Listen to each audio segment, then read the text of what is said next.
Ross Perot is the most successful third-party candidate in recent memory, and partly it's because he's a rich guy so we can finance his campaign, but also partly it's because his message resonated with a lot of people. So there were people who were concerned about, and NAFTA was the core of his message. So there were people who were concerned in large numbers about this agreement in the US, large enough to break with the Democratic and Republican parties, and yet these agreements managed to make it through Congress. This NAFTA agreement managed to make it through Congress anyway. To study the origins of what make NAFTA possible, we really have to go back to 1974, when our friend Tricky Dick Nixon pushed a policy called Fast Track that Malou referenced earlier. Fast Track was a policy that really was designed to take Congress out of the equation with regard to trade agreements. Article 1, Section 8, Clause 3 of the Constitution, the Commerce Clause, puts Congress, not the executive branch, in charge of trade agreements. What Fast Track does allows the executive branch to negotiate trade agreements, allows the executive branch to decide who trade agreements will be negotiated with, set the terms of those agreements, and sign those agreements before Congress has said a word on them, and then send them back to Congress to be voted on in 90 days. Congress at that point cannot amend a single word of the agreements. They can't change a period or a comma. They can't hold them up in committee. They can't filibuster them into oblivion. They are limited to 20 hours of floor debate on the agreements. This required timeline imposed upon them. Essentially, Fast Track is a ramrod. It forces Congress to rubber stamp these agreements, and in effect it is a rubber stamp, because here's how it works. The president goes out and negotiates these agreements on behalf of corporate interests, then goes back to Congress and says to the members of Congress, you vote for this or you vote against it. If you vote for it, the corporations will pour lots of money into your next campaign and reward you in all kinds of other ways. If you don't, you will have advertising campaigns all over television about how you killed US jobs and destroyed opportunities, and they'll finance your opponents. And you could say that would happen with or without Fast Track, but the critical difference is that without Fast Track, Congress, the executive doesn't have this ability to ramrod these agreements through Congress. Congress can amend the agreement, they can study the language further, they can take an appropriate amount of time to actually look at these things. These trade agreements are thousands of pages long, and Congress, amidst their busy schedule, has 3 months to look at these things. Basically means that no one reads the things. They listen to the lobbyists. They see who has the biggest suitcase full of money, and that's how these trade agreements get voted on. They get voted on by usually a majority of Republicans, along with a minority of corporate, well, even more corporate than the other Democrats, and they produce the commanding majority to pass trade agreement after trade agreement after trade agreement.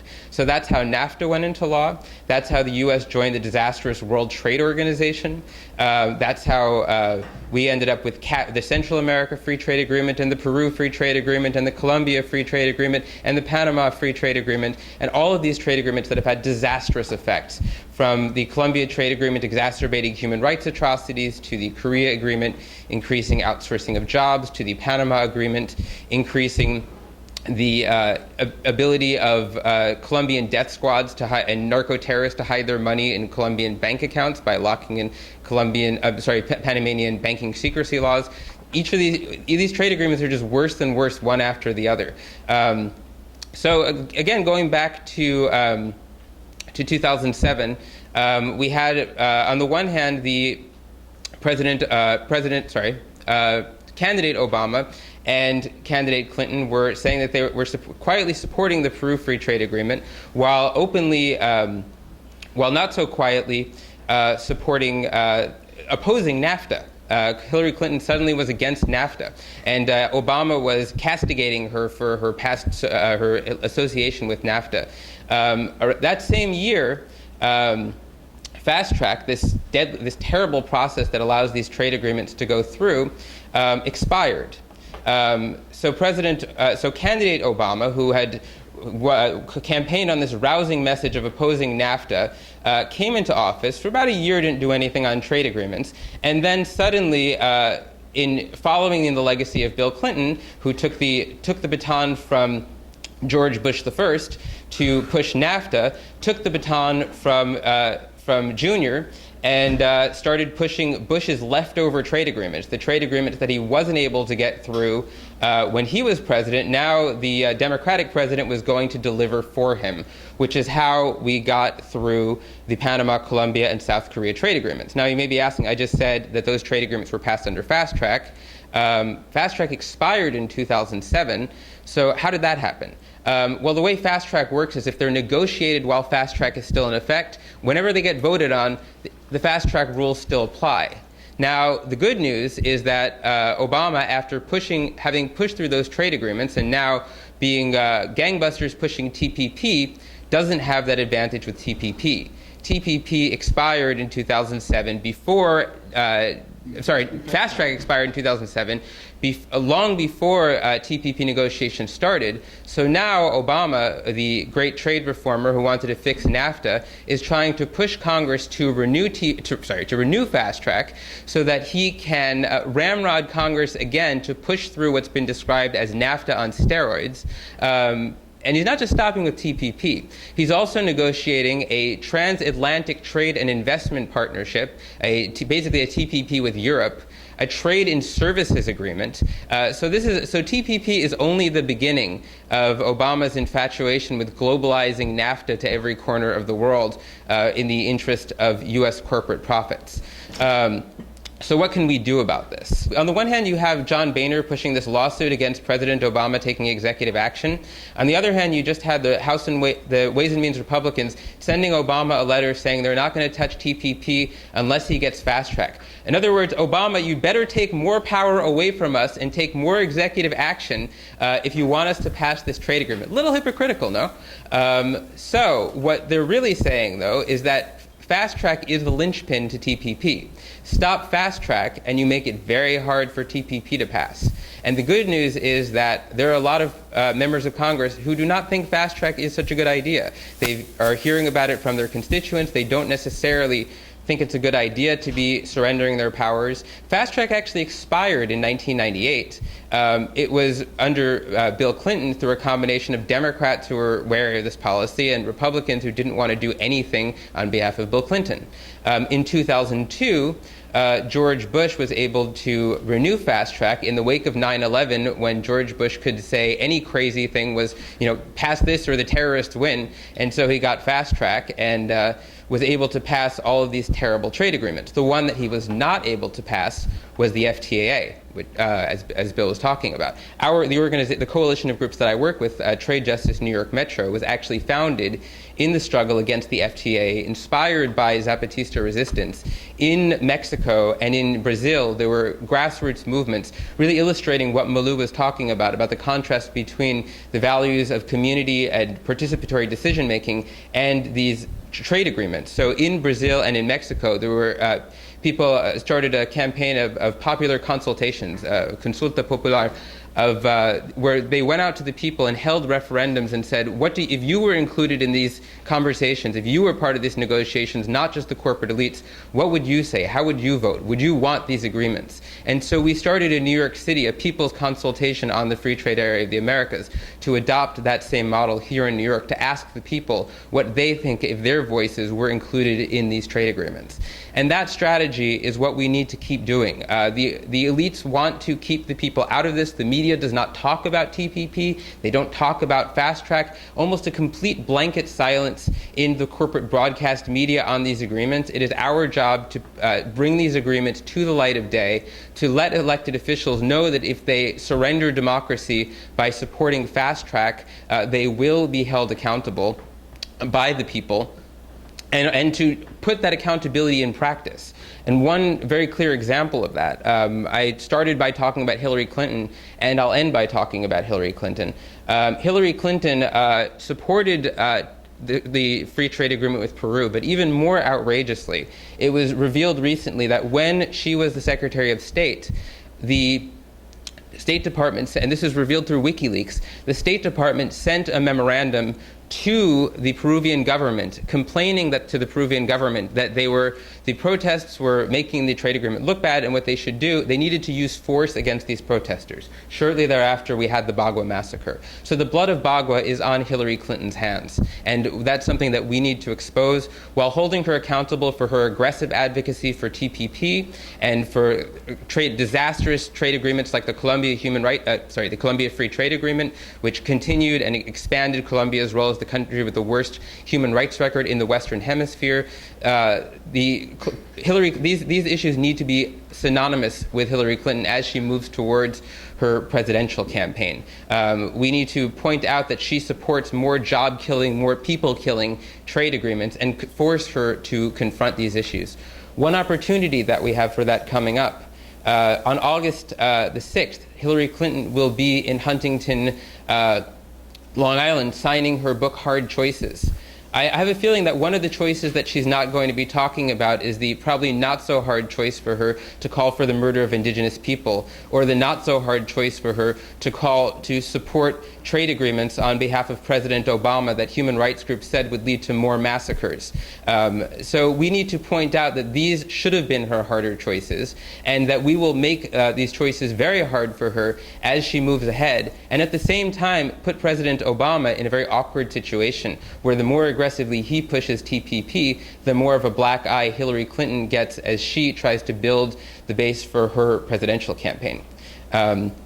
So that's one point of strategy we can talk about. Susan's going to talk to us more about community-based resistance to fast track, but that's the end, I believe, of the first part now, and we're going to go into Q&A, and then after that, Susan.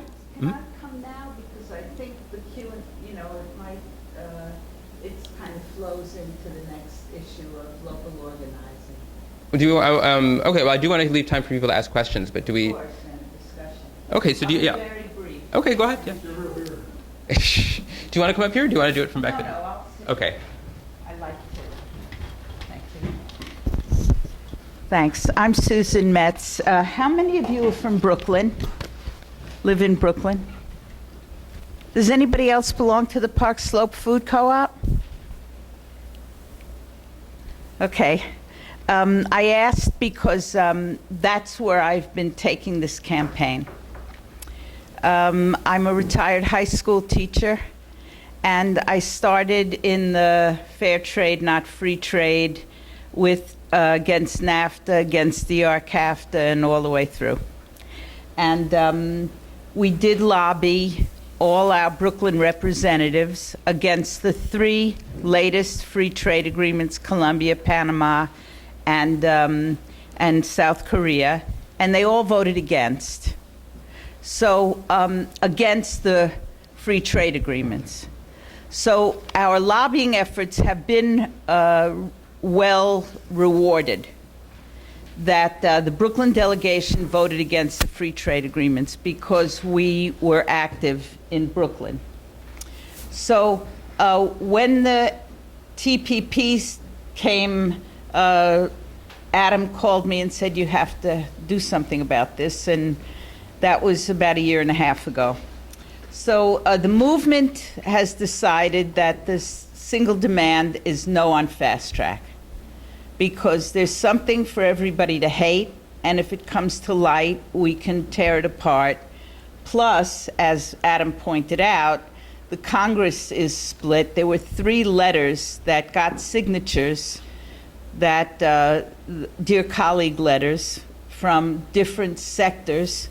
The more center, the center right and the far right.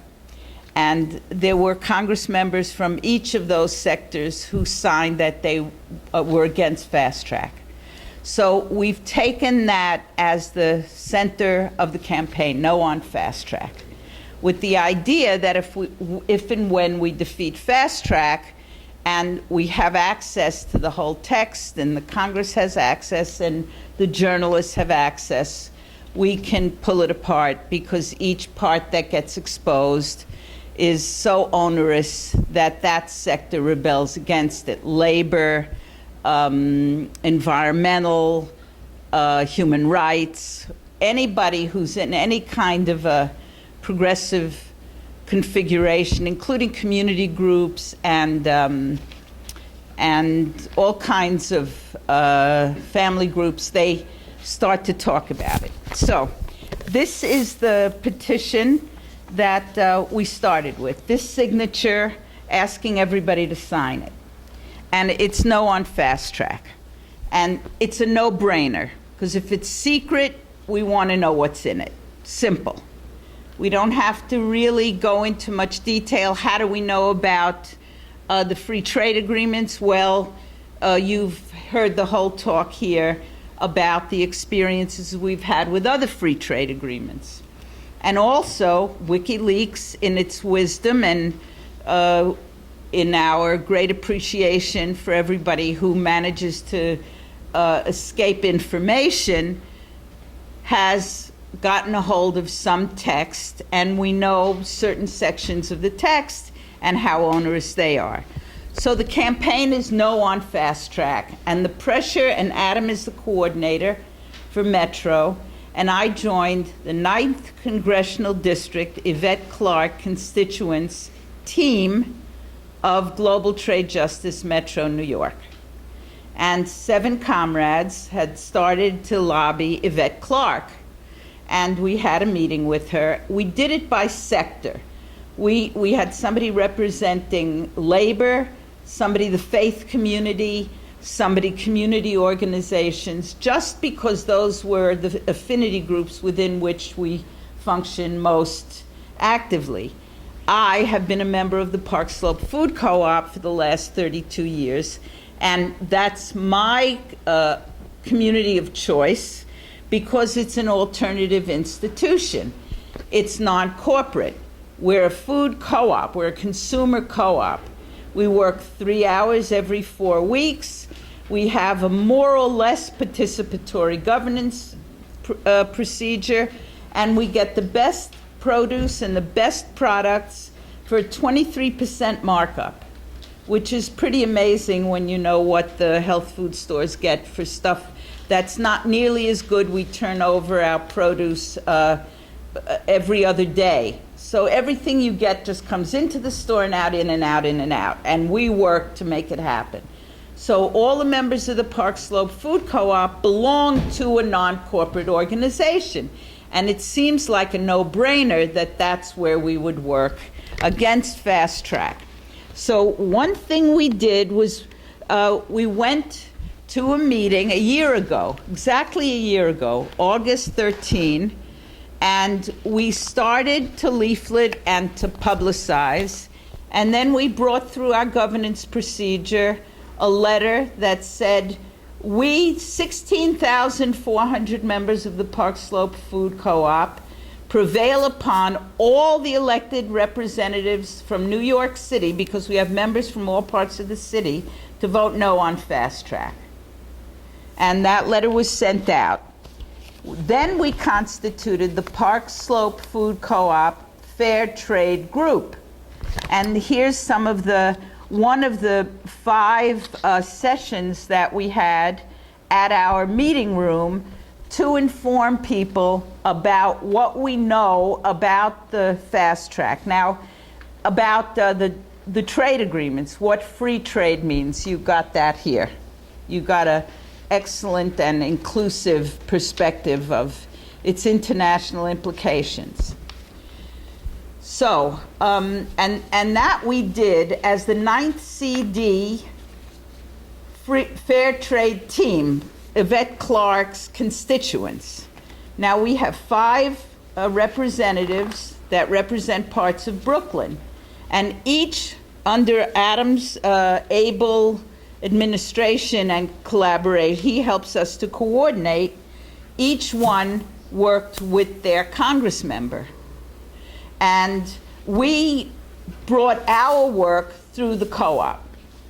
Now, I'm in the process of, and we gave out a lot of these different articles that particularly deal with food safety sovereignty, and security, which, since we're a food co-op, that makes sense for us.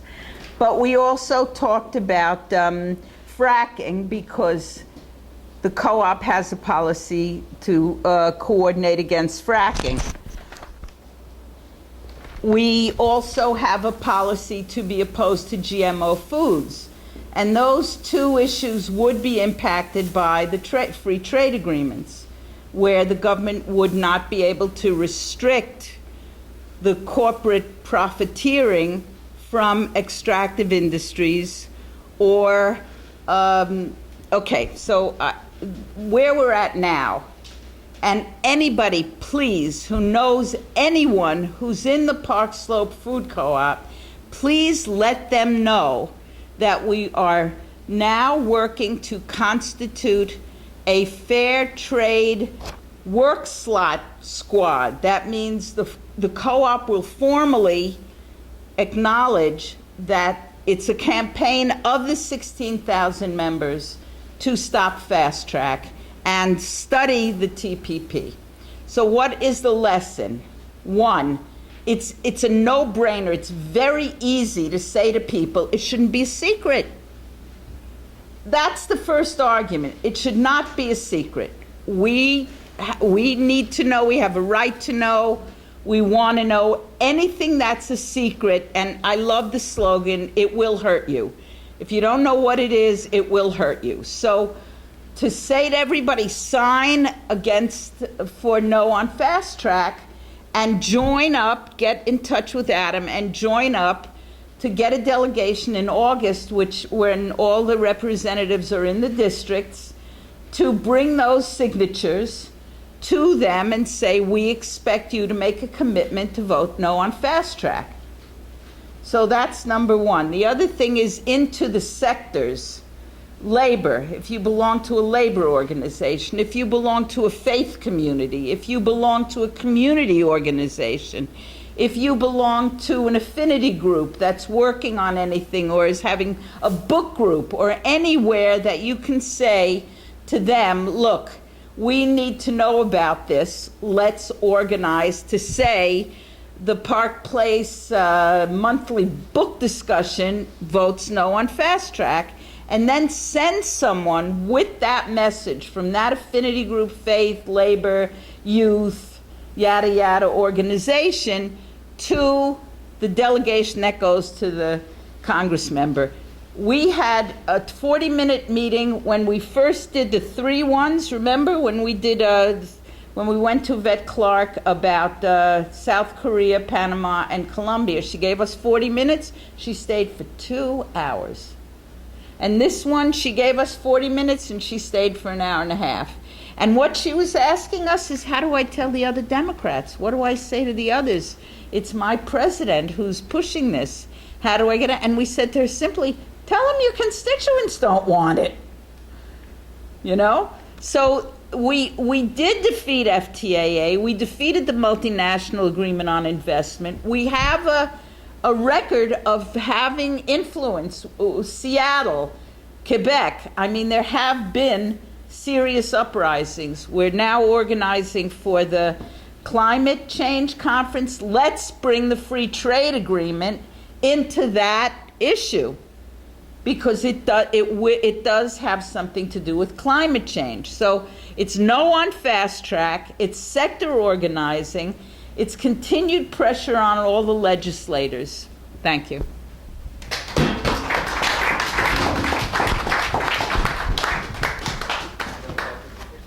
yeah, if the panelists can come back to the front of the room for the Q&A. Appreciate that. And while that's happening, I always make the mistake of doing it too late in the event, so hopefully this is not too late.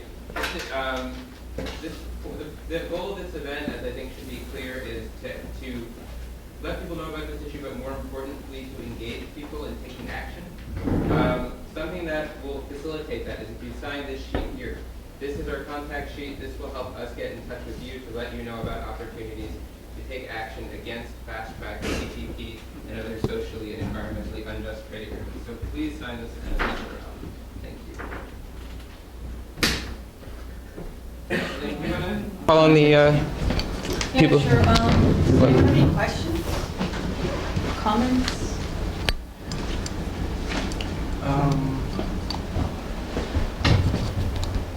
Oh, I have a question. Yeah.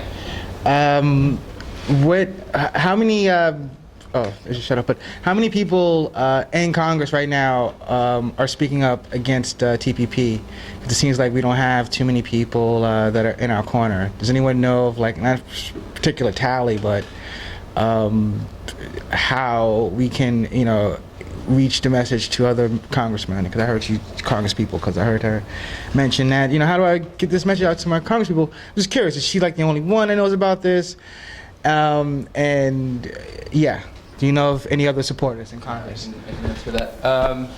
There actually are a lot of members of Congress who are speaking out about this. I think so, because like it's definitely calls for like the Tea Party message and the Republican message. I think just for whatever reason doesn't seem to hit the quote unquote liberal Democrat. I mean, there are actually there is a strong base of House liberals that have been speaking out on this issue, that have been doing really important work. People like Alan Grayson, people like Rosa DeLauro, people like Keith Ellison, people like Louise Slaughter. There are a bunch of reps who've done important work on this. There is actually a House. There's a caucus that's been set up within the House for House members who support fair trade policies. And the biggest, of the three letters that came out against Fast Track that Susan mentioned, the biggest of the three by far was the letter from House Democrats against Fast Track. That was 151, I believe, House Democrats, basically saying to their own president, we don't want you to take more power away from Congress, which is a pretty strong message to be saying in a Republican Congress. But they just felt that Fast Track is an incredibly destructive policy and will lead to more of these terrible trade agreements. A majority of House Democrats does tend to vote against these trade agreements, and the only way they tend to pass is through a minority of the most corporate of corporate Democrats colluding with House Republicans. And that's true even when Democrats have the majority in the House. Nancy Pelosi infamously allowed the Peru FTA to move with the Democratic House and to pass with a combination of a minority of Democrats and a majority of Republicans selling out the rank and file of her own party in the House. Anyone want to guess who her #1 campaign contributor was in the election cycle leading up to that vote? Bill probably knows this. Bill No? Clinton.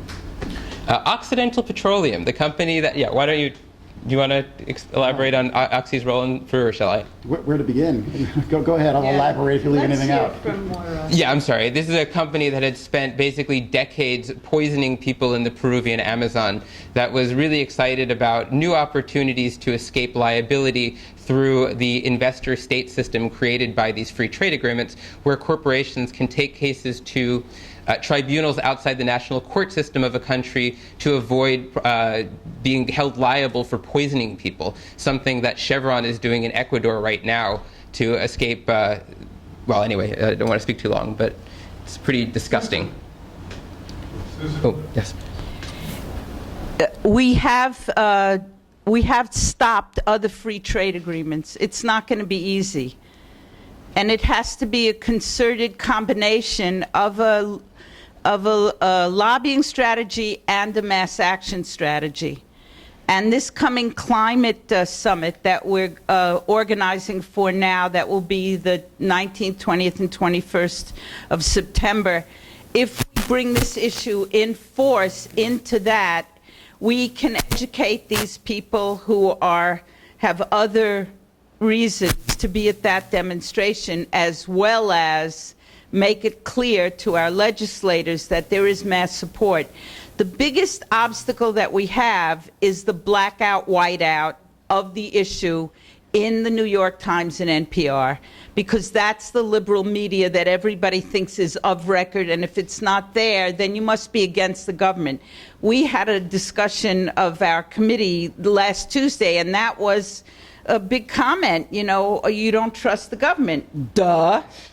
When they do things in secret, we want to know what they are. So it's not a simple answer. We have to do the lobbying, it's obvious, but it's not only the lobbying. Without a mass action strategy, the lobbying just becomes pro forma. And Yvette Clarke says to us, what do I tell the president of my party? if it's backed up with a mass action, as it was in Quebec when we defeated the Free Trade of the Americas Agreement, as it was in Seattle when we crippled the WTO, and go see This Is What Democracy Looks Like, which was the alternative media about the Seattle uprisings in 1999. And that can be our game plan for what we have to face as we go into this. Because even if we defeat this free trade agreement, there'll be another one coming down the pike. So this is long haul. Then we're going to take a question from Wendy. Okay, so front-facing camera. Okay, so actually, I have a comment actually. So this is in reference to basically we've done a little bit of a bird dogging of Hillary Clinton, and not to use such a specious term, but you know what that means. And you know, and we've been kind of following a few of her events, especially as we've been promoting her new book, which is about her tenure as Secretary of State. And I was alerted to one time by Adam that she was going to be on the Daily Show, and my God, we have to greet people as we go into the Daily Show. Now, you know, I was out of town at that point, but I watched her on the Daily Show that evening, and her conversation was very illuminating. Really? Yes. So basically, she, while as predicted, of course, she didn't really grill her on anything. She just let her kind of spout whatever she wants to. What she spouted about was the fact that we don't have a tightly controlled media anymore, and we need a better message. We need a message that is a unified and supports our national interests, and we need a consensus. She used the word consensus on what our story should be for our nation. So it's like she's been the whole time, her like one solid message about that was how much she has to control the whole media story, and you can't have any kind of dissenting voices as we have. It has to be a single unified message from government to corporation to all the media outlets, and that was her focus on the Daily Show. So be really aware of that, and because that's what she's proud of. Oh, the Washington Consensus. Other questions? Can I just say, I'm sorry. Popular education was the thing I left out. Lobbying, mass action, and popular education. Any place you have a meeting room, you should ask for a meeting to talk about fast track and free trade. And let's get these folks out. Call on all the activists you know who are engaged in this issue, because and that's why we want to form that committee. It's a research study education committee on fast track and free trade, and that has to be broad because the corporate media isn't doing it. Other questions? I'll ask a devil's advocate question, if I may,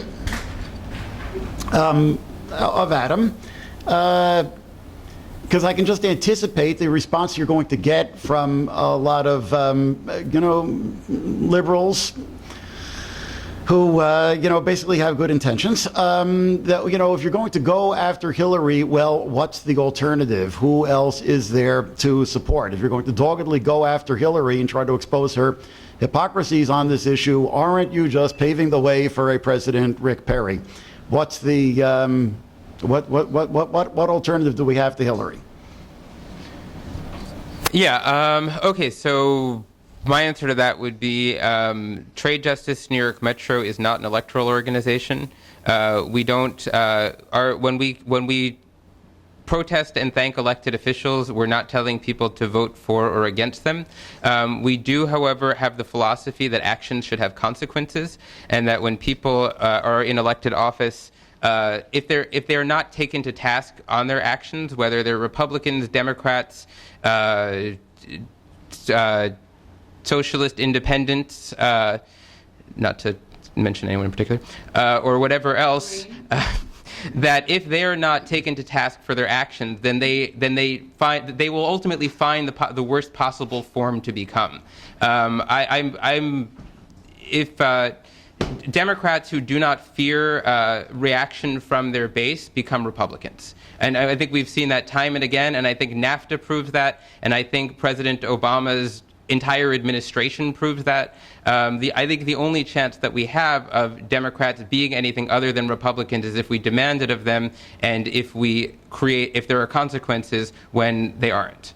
So I guess that would be my answer, is that I don't think that our greatest tool in democracy is finding lesser evil candidates. It's pointing out the evil of the candidates that we have.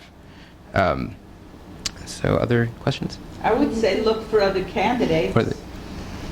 For the good of candidates. Democrats are doing what the Democrats, are paid to do.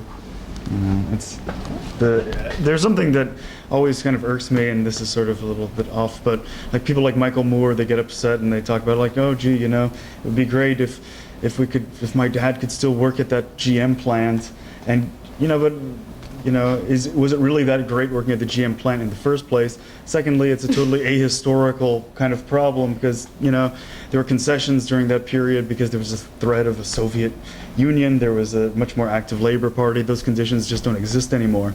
So it's sort of unrealistic to expect the Democratic Party to revert to, the Democratic Party's been around for a long time, and it was only really kind of a semi-leftist, semi-progressive thing for a few years, and it was doing that because it was responding to tremendously urgent popular pressure and the threat of revolution.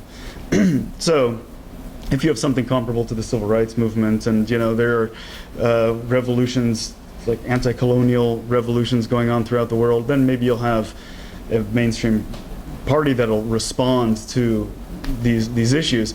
But right now, there's really nothing to indicate that the Democrats would do anything. So that's just my little rant. In Mexico, we had the same people asking us, if you don't want to vote for this very corrupt, horrible candidate who's going to hire Giuliani and Bloomberg, what is your option? As if we had to choose for horrible and between exactly that's the guy. Excuse me, that's the guy who hired Giuliani. Yes, he did. And so people asked us, we didn't want that guy, and people asked us, then what is your choice? Between horrible and more horrible, which would be the choice now, Hillary Clinton and whoever is, And it's a formula. They learn to shut us, to make us silent and stop, ask us to quit fighting. Let's not do that. It's a lazy formula to ask that. Then what is your choice? It's not my job to give you another candidate. It's our job, all of us, to change this system. That's the thing, I think.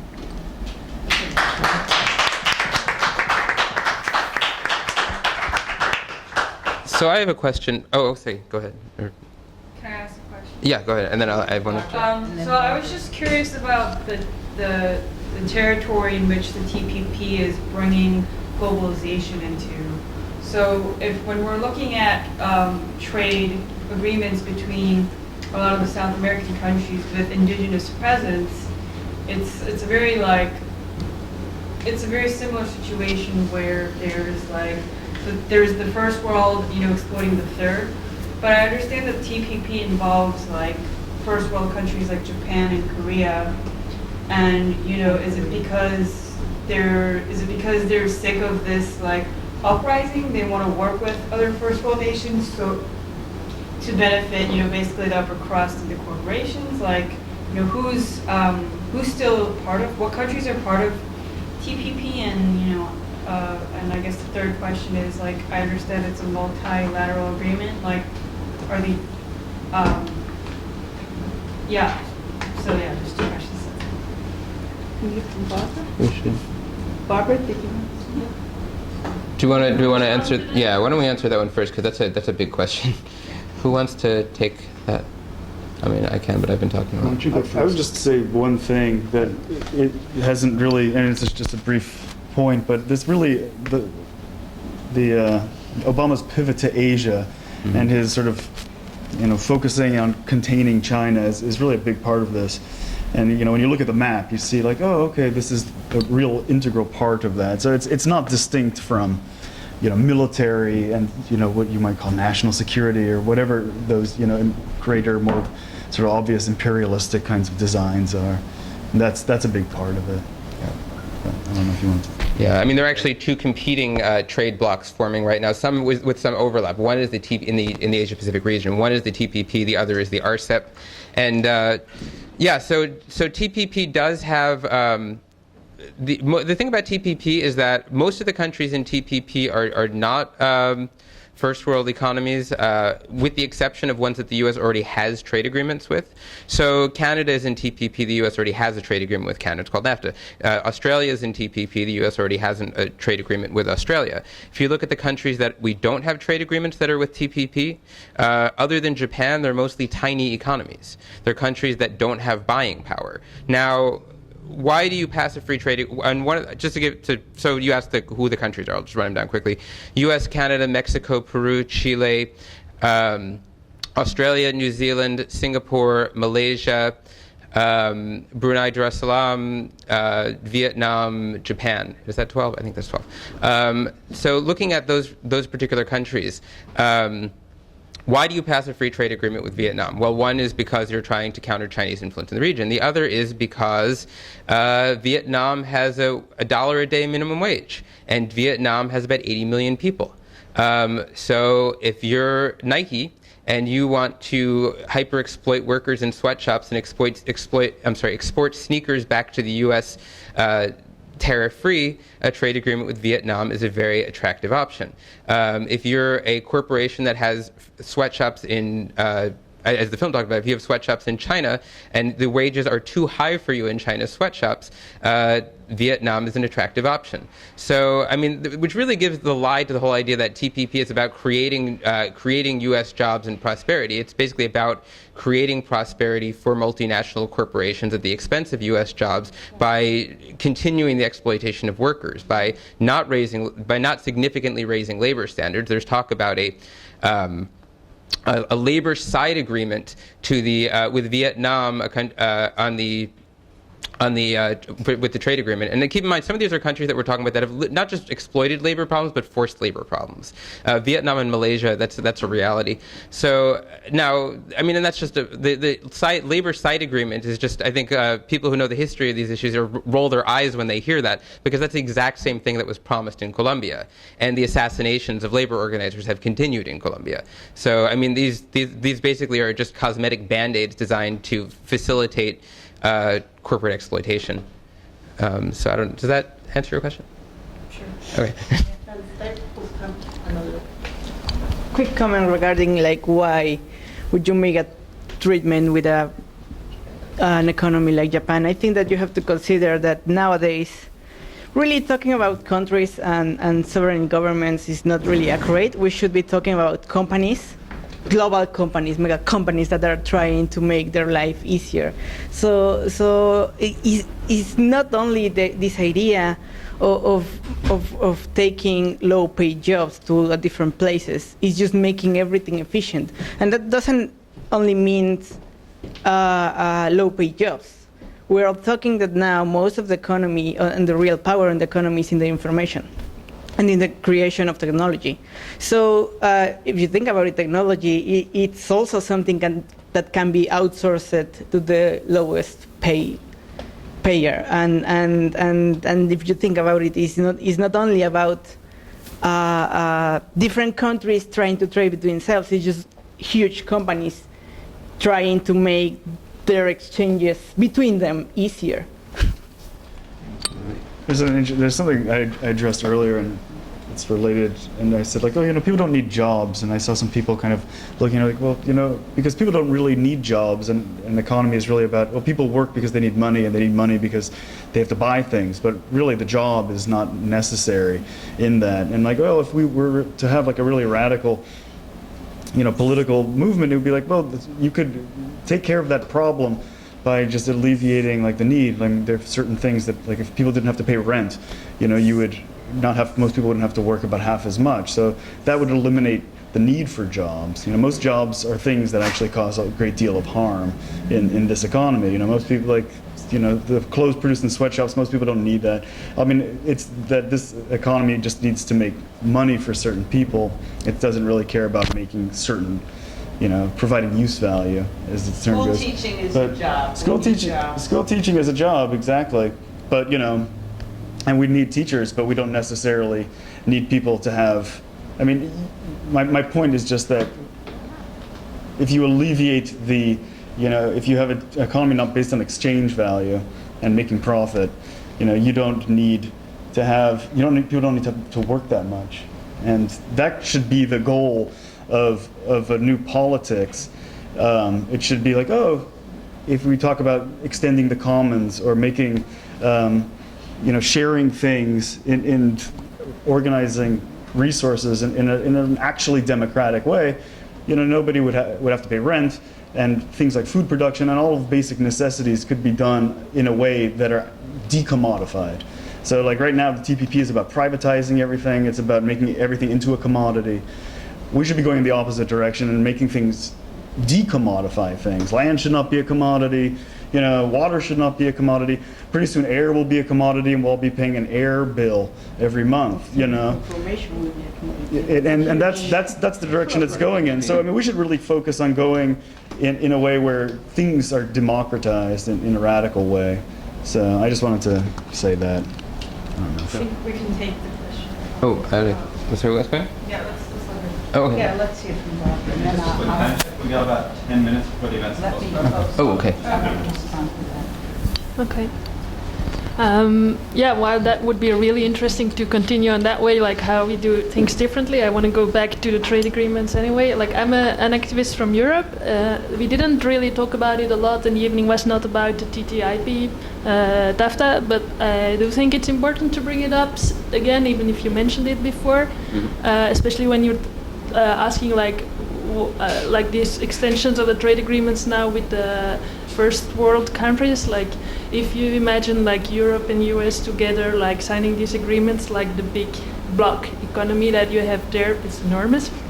And it's not necessarily about moving jobs around, but it's like also it's about lowering for Europe, it would be lowering environmental regulations, for example, so that US companies could come easier on the market, and it would create a huge pressure on the local companies who would be forced then to work under different standards that we are used to.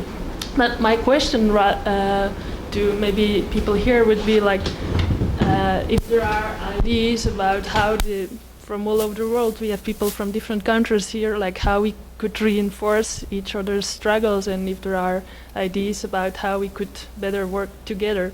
That's basically my question.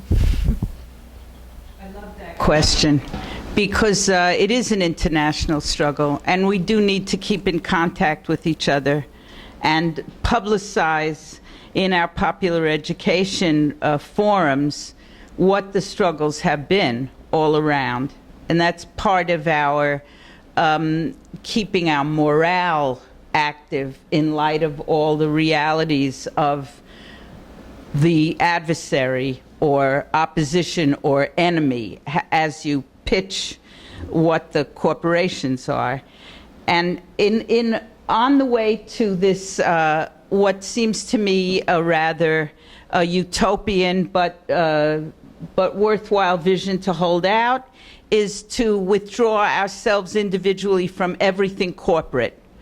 Take your money out of the bank, put it in a credit union, join whatever local cooperative there is. We are building a solidarity economy, and there is theory being built by the Union of Radical Political Economy, ERPE, it's on the internet. There is the solidarity economy that has the potential to follow the model of the Zapatistas and other socialist and communitarian initiatives. And I think for myself, I won't read the New York Times anymore. I still occasionally listen to NPR, I must admit. And, we have to find alternative sources of information. We have to find alternative institutions on the way toward the possibility that maybe that vision of not needing jobs, not needing money, because that's millennial, and it's important. We need a utopian vision. But the immediate thing of withdrawing from any kind of corporate anything that we can, and grow food everywhere. That's another movement. Vertical gardening. Put a plant in a pot on the windowsill and grow your own food. I mean, anything that we can start to do for ourselves, that we can withdraw from the corporate economy and join the solidarity economy institutionally or individually, is a step toward being able to then see the utopian vision a little more vividly. Many of our events tend to be sort of an enumeration about the terrible facts about all the bad things TPP will do. We did very little of that tonight, fairly deliberately, because the focus of this event was really intended to be more about resistance and alternatives and different models and strategies.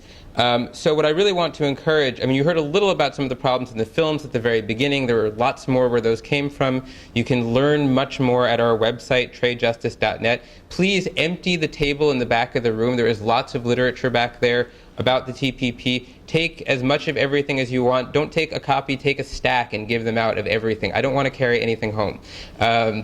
And one just last stray tidbit of information that was never mentioned that really should be, and something that we really need to think about. Part of why Fast Track is so outrageous in relation to TPP in particular is that President Obama has now done a 5-year negotiation as if he had Fast Track, as if he had congressional authorization to do this negotiation, with the idea that he can then get that authorization retroactively. And during this process, the negotiating texts of TPP have been kept secret to the public. Members of Congress have had highly restricted access to those negotiating texts.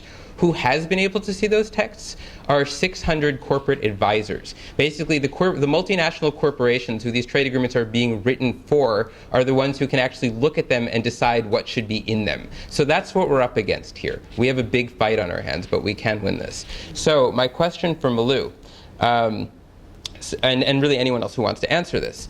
So we obviously now have a child refugee crisis that is in the news, that is being manipulated by the right, but at the same time that creates opportunities for us to talk about the roots of migration and to talk about the direct relationship between these kind of really economic terrorist policies and actual terrorist policies that are the real reasons why people have been forced to leave Mexico and Central America.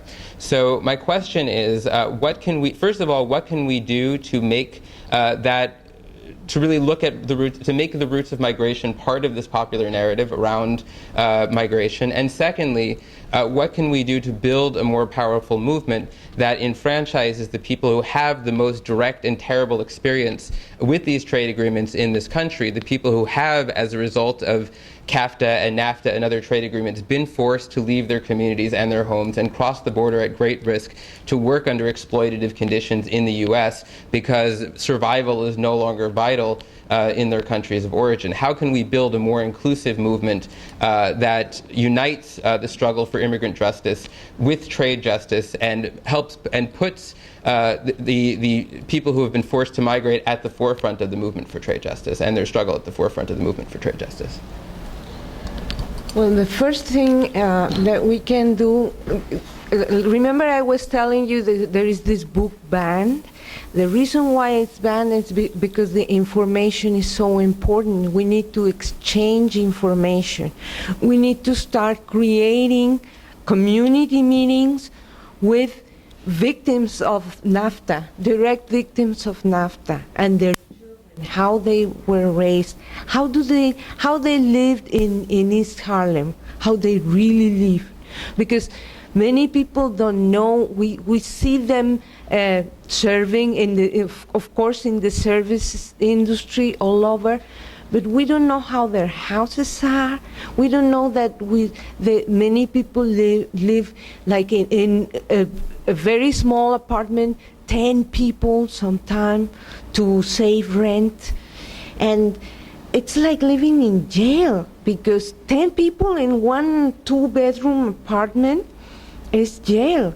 I mean, you have no privacy, you have no life, and you go right there to the deli, and you go back and to the deli. That's your life. I mean, those kinds of stories, and how their children are raised, but not just for the sake of terrorizing you and talking about something very tragic, but how we can relate it to NAFTA, because it actually is related. And all this system, like Elliot says, is not just one trade deal, it's all the system that we need to start changing. And towards that, we need to create consulting community groups.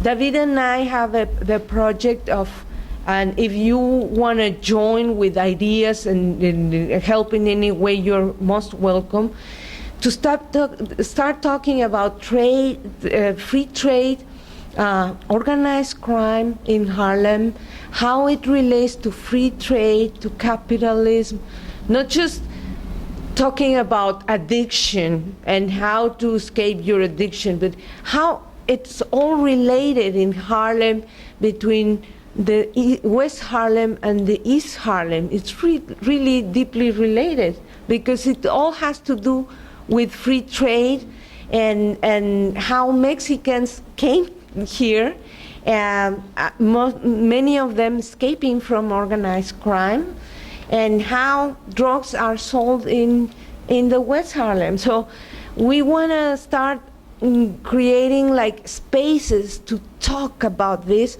from a political perspective, because so far it's just about from a personal perspective and from a tragedy, from a tragic perspective, but that doesn't help people to understand why they are here and what they can do about it, because there is something that can be done, definitely, don't you think? Right. I just wanted to add, even when we say free trade, it's such a problematic term and it's so ideologically loaded, because when you think about it, people, when they are workers, they're selling their labor as a commodity. But that's not considered something that's open to free trade. So, I mean, if you really had a free trade agreement, there wouldn't be these restrictions on immigration in the first place. So, like, you know, it's a completely stilted agreement, and we shouldn't even use the term free trade. Slave trade would be better.